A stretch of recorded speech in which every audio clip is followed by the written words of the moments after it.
Hi friends. सबसे पहले जय सिया राम। आज हम लोग पढ़ेंगे कंप्यूटर टेक्नोलॉजी चैप्टर 1 ग्राफ्स इन इकोनॉमिक्स। और उसमें एक टॉपिक है कंप्यूटर टेक्नोलॉजी, उसका इम्पोर्टेंस है इकोनॉमिक्स की स्टडी में। आप सबको कंप्यूटर शब्द के बारे में तो पता ही होगा दोस्तों।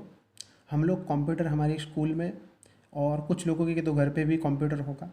आजकल जो स्मार्टफोन आते हैं वो भी कंप्यूटर के फंक्शंस उसमें आते हैं। हम लोग अलग अलग प्रोग्राम्स यूज़ कर सकते हैं कंप्यूटर टेक्नोलॉजी के, जैसे कि प्रेजेंटेशंस है। जब आप लोग किसी कंपनी में होंगे या जब आप लोग खुद बिजनेसमैन होंगे, तब आपको अपने एम्प्लॉय को समझाना हो, या तो आप कहीं पर जॉब कर रहे हो या तो आपको बहुत सारे डेटा समझाने हैं, तो क्या दोस्तों आप ग्राफ बुक लेकर जाओगे? नहीं। आप क्या करोगे, उस वक्त कंप्यूटर में या लैपटॉप में अपना प्रेजेंटेशन बनाओगे। उसमें एक प्रोग्राम होता है माइक्रोसॉफ्ट पावर पॉइंट। उसमें आप अलग अलग स्लाइड बनाकर अपना जो प्रेजेंटेशन है वो बहुत आसानी से समझा सकते हो। जैसे कि यहाँ पर लिखा है, प्रेजेंटेशंस कॉम्प्लिकेटेड इकोनॉमिक इन्फॉर्मेशन और data and difficult theories of economics can be made easy bye expressing in a power point presentation. Complicated जो इकोनॉमिक इन्फॉर्मेशन और डेटा होता है और जो डिफिकल्ट थियरीज होती है इकोनॉमिक्स की, उसको पावर पॉइंट प्रेजेंटेशन में आप एक्सप्रेस करके बहुत ही आसान बना सकते हो। ये जो पूरा बजट, यहाँ पर एक एग्जाम्पल दिया हुआ है दोस्तों। तो एक एग्जाम्पल क्या दिया हुआ है कि जैसे आपको बजट का टॉपिक समझाना है पूरा, तो 3 स्लाइड में आप समझा सकते हो। पहली स्लाइड में आप बजट का मीनिंग समझाओगे थियोरेटिकल कि बजट क्या होता है। फिर उसके जो 2 अकाउंट होते हैं, एक होता है रेवेन्यू अकाउंट, करंट अकाउंट, और दूसरा होता है कैपिटल अकाउंट। तो समझाना पड़ेगा कि उस अकाउंट में क्या क्या आता है। तो पहली स्लाइड में आप क्या बताओगे, उस बजट का मीनिंग और 2 अकाउंट। दूसरी स्लाइड में आप क्या समझाओगे कि ये बजट में कौन कौन से कंटेंट्स आते हैं, कि डेबिट साइड क्या आता है और क्रेडिट साइड क्या आता है। और तीसरी स्लाइड में आप एक्चुअल बजट बनाकर बता सकते हो। तो तीनों स्लाइड में आसानी से 3 स्लाइड में बजट समझ में आ सकता है। दूसरा है दोस्तों एक्सेल वर्कशीट्स। ये जो एक्सेल वर्कशीट है, ये बहुत सारे डेटा को प्रोसेस करता है। Economics deals with lots of data. जैसे कि मैं आपको एक एग्जांपल दूँ, आपकी स्कूल में जब आपका रिजल्ट बनता है दोस्तों, तो वो रिजल्ट कौन से प्रोग्राम में बनता है? ज़्यादातर एक्सेल वर्कशीट में बनता है। क्योंकि जब बहुत सारे ऑब्जर्वेशंस होते हैं, बहुत सारे डेटा होते हैं, तो उसके जब सम करने होते हैं, उसके जब कोरिलेशन निकालने होते हैं, उसके एवरेजेस निकालनी होती है, तो एक्सेल से ये काम तुरंत ही हो जाता है। यहाँ पर क्या लिखा है, economics deals with lots of data, researchers sometimes deals with data in thousands of observations. हजारों ऑब्जर्वेशंस होते हैं। For instance, if we do a survey on number of items produced by small scale industries in India, we may get thousands of observation. अगर हम ऐसा सर्वे करें कि small scale industries में कितनी चीज़ें बनती है और कितने का प्रोडक्शन होता है, तो आप सोचो ऐसी हजारों चीज़ें हैं कि जो बनती होगी और जिसका प्रोडक्शन लाखों करोड़ों में होता होगा। अगर उसका सम करना है हमें सारी चीज़ों के प्रोडक्शन का, अगर उसकी एवरेजेस निकालनी है, तो क्या करना पड़ेगा? देखो यहाँ पर क्या लिखा है, search data must be entered in an Excel sheet and this sheet can process the data for any formula at 1 click. ये डेटा हमें एक्सेल शीट में एंटर करना पड़ेगा और ये शीट फिर प्रोसेस करेगी पूरे डेटा को एक ही क्लिक में, लेकिन सिर्फ फॉर्मूला आना चाहिए। For example, it can give us sum, total, averages, correlations and much more. Excel sheets are almost an important tool for processing data in economics. एक मार्क में आ सकता है दोस्तों, याद रखना, विच टूल और which program is important for processing data in economics? Excel worksheet. We can also obtain various figures for the data in an Excel sheet. Excel sheet में हमें अलग अलग फिगर्स, अलग अलग डेटा को हम प्रोसेस कर सकते हैं। ये थे इसके 2 इंपॉर्टेंस कंप्यूटर टेक्नोलॉजी का, पहला प्रेजेंटेशन, दूसरा एक्सेल वर्कशीट। तीसरा इंपॉर्टेंस है दोस्तों डायग्राम्स एंड ग्राफ्स। जो डायग्राम्स एंड ग्राफ्स है, ये बहुत सारे डेटा को आसानी से पिक्चर में रिप्रेजेंट कर देता है। जो मैंने ये मेन चैप्टर, इसका टॉपिक जो मैंने समझाया आपको, तो बहुत सारे प्रोग्राम्स ऐसे हैं कंप्यूटर में जो आपको डायग्राम या ग्राफ बनाने में मदद कर सकते हैं। There are several programs in a computer which help us to draw diagrams and graphs which we frequently use in economics.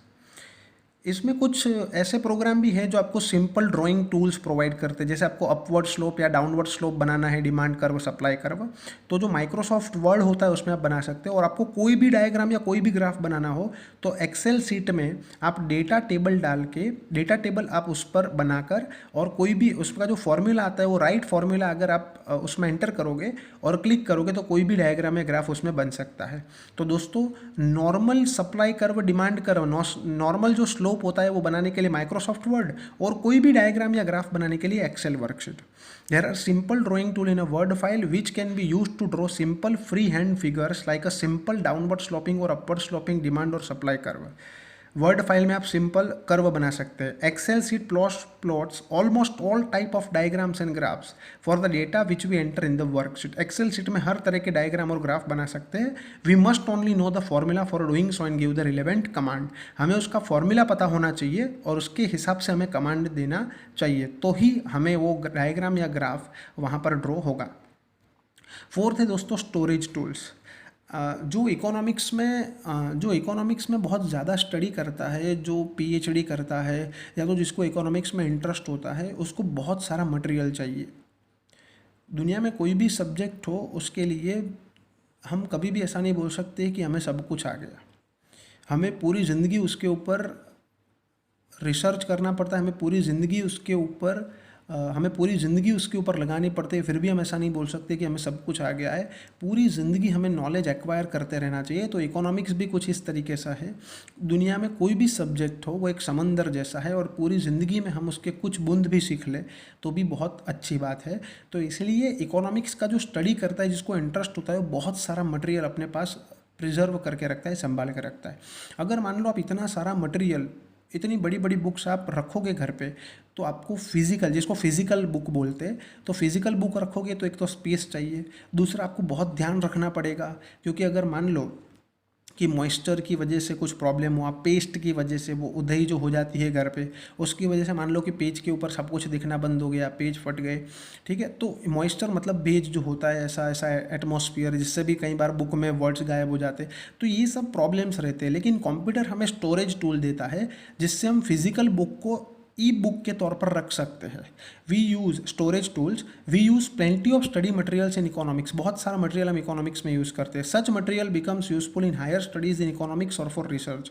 ये जो मटेरियल होता है वो हायर स्टडीज़ में काम में आता है, रिसर्च के लिए। We need space and carefulness to preserve such material in the form of physical notebooks और बुक्स। हमें बहुत ध्यान रखना पड़ता है ऐसे फिजिकल नोटबुक्स को और बुक्स को संभालने के लिए। There is a fear of losing such material owing to moisture, pest etcetera. Moisture और पेस्ट की वजह से कई बार ये मटेरियल खोने का खतरा रहता है। But we can preserve all such material in a computer में हम ई बुक के तौर पर इसको हम प्रिजर्व रख सकते हैं। Besides it can be carried anywhere by transferring it in hard disk और पेन ड्राइव। सोचो दोस्तों कि अगर इतनी 5-6 बुक आपको, अगर बड़ी बड़ी बुक, 1,000 पेज की बुक अगर आपको कहीं पर लेके जानी हो तो कितना डिफिकल्ट है। लेकिन अगर आपने वो नोटबुक अगर आपने कंप्यूटर में रखी है वो, तो आप पेन ड्राइव से उसको आसानी से, हार्ड डिस्क से उसको आसानी से ट्रांसफ़र कर सकते हैं। दूसरा एक सबसे बड़ा बेनिफिट ये है कि आप ईमेल में, गूगल ड्राइव में, डिजी लॉकर में अगर उसको ट्रांसफ़र कर दोगे तो दुनिया के किसी भी कोने में बैठकर आप उस बुक को पढ़ सकते हो। तो क्या लिखा है यहाँ पर? By transferring it in a email, Dropbox, Google drive, DigiLocker etc. we can access this material and read it any part of the world. Thus, study materials can be preserved with the help of computer technology. Study material भी हम store कर सकते हैं computer में, ये एक benefit है। Fifth है अदर टूल्स। ध्यान से समझना, जो गवर्नमेंट होती है, जो रिसर्च ऑर्गेनाइजेशन होते हैं, जो बैंक होते हैं, उनके पास लाखों करोड़ों डेटा होता है, तो उसको प्रोसेस करना होता है। अब वो प्रोसेस मतलब उसके कोरिलेशन निकालने होते हैं, उसके एवरेजेस निकालने होते हैं, लाखों करोड़ों डेटा। तो उसके लिए स्पेशल सॉफ्टवेयर बनाए जाते हैं और इसके लिए स्पेशल प्रोग्राम होते हैं, स्टैटिस्टिकल प्रोग्राम। तो ये जो स्टैटिस्टिकल प्रोग्राम है वो कंप्यूटर में हम इंस्टॉल करके लाखों करोड़ों डेटा ऑब्जर्व कर सकते हैं। कुछ प्रोग्राम फ्री में अवेलेबल होते हैं, कुछ प्रोग्राम बहुत एक्सपेंसिव होते हैं। ज़्यादातर ये बैंक्स, रिसर्च ऑर्गेनाइजेशन, ये सब लोग इस्तेमाल करते हैं, गवर्नमेंट। स्टैटिस्टिकल प्रोग्राम्स लाइक, देखो कौन से प्रोग्राम है, SPSS, SESAM, EViews, SAS etc. are developed to do almost all types of data processing for lakhs of observation in minutes by entering the right formula. अगर हम सही formula डालेंगे तो minute में ही लाखों करोड़ों डेटा को ये प्रोसेस कर लेगा। Research institutes by such programs, research institute ज़्यादातर ऐसे प्रोग्राम्स परचेज करते हैं। दिस आर वेरी एक्सपेंसिव, ये बहुत महंगे होते हैं। However certain software like Gretl, PSPP, R etcetera can be obtained free of cost through internet के थ्रू ये फ्री ऑफ कॉस्ट में मिल जाएंगे। Nowadays all this functions of a computer are also available on smartphone and tablets. आज ये सारे function smartphone और tablet में भी अवेलेबल है। दोस्तों ये थे कंप्यूटर टेक्नोलॉजी का इंपॉर्टेंस कि इकोनॉमिक्स की स्टडी में हमें क्या काम में आता है। 5 इंपॉर्टेंस मैंने आपको समझाया। पहला था प्रेजेंटेशन, दूसरा था एक्सेल वर्कशीट, तीसरा था डायग्राम्स एंड ग्राफ्स, चौथा था स्टोरेज टूल्स और पांचवा था अदर टूल्स। दोस्तों एक last point, caution in using computer technology. जो बड़े बड़े बिजली के खंभे होते हैं वहाँ पर कॉशन लिखा होता है। कॉशन का मतलब होता है खतरा। खतरा ये है कंप्यूटर टेक्नोलॉजी का, अगर कोई ये समझ ले कि कंप्यूटर से ही पढ़ाई हो सकती है तो ये गलत है। कंप्यूटर हमें पढ़ाई करने में मदद करेगा, बाकी वो पढ़ाई का और टीचर का स्थान कभी भी नहीं ले सकता है। Computer is an aid in studying and it is not study material by itself. Computer पढ़ाई में मदद करता है, बट ये खुद स्टडी मटेरियल नहीं है। It helps to make the process of studying easier and faster, but it does not replace the process of studying. ये हमारी पढ़ाई को आसान कर सकता है और थोड़ा फास्ट कर सकता है, बट ये पढ़ाई की प्रोसेस को रिप्लेस नहीं कर सकता है। If we do not use the right commands in a computer, अगर हम राइट कमांड यूज़ नहीं करेंगे, we may end up losing our material. कई बार हमारा मटेरियल खोने का भी खतरा रहता है। We may also end up getting incorrect graphs और and data processing if we do not know the correct formula in commands. अगर हमें सही फार्मूला और कमांड नहीं आते होंगे तो कई बार गलत डायग्राम और ग्राफ भी हम लोग ड्रॉ कर सकते हैं। और दोस्तों कंप्यूटर टेक्नोलॉजी, ये टेक्नोलॉजी ऐसी चीज़ है कि ये इसके दो पहलू होते हैं। अगर इसका हम अच्छे से इस्तेमाल करें तो ये अच्छा है हमारे लिए। अगर इसका हम पर ज़्यादातर क्या होता है कि ये ऐसे इस्तेमाल में लगते हैं टेक्नोलॉजी, मतलब ज़्यादातर हम इसका इस तरीके से इस्तेमाल करते हैं जिससे हमारा टाइम वेस्ट ज़्यादा होता है। तो इसमें कॉशन खतरा यही है कि जब तक हम इसको अच्छे से इस्तेमाल करें ये हमारे लिए पॉजिटिव है, लेकिन अच्छे से इस्तेमाल नहीं करें तो ये हमारा ध्यान डाइवर्ट भी कर सकता है।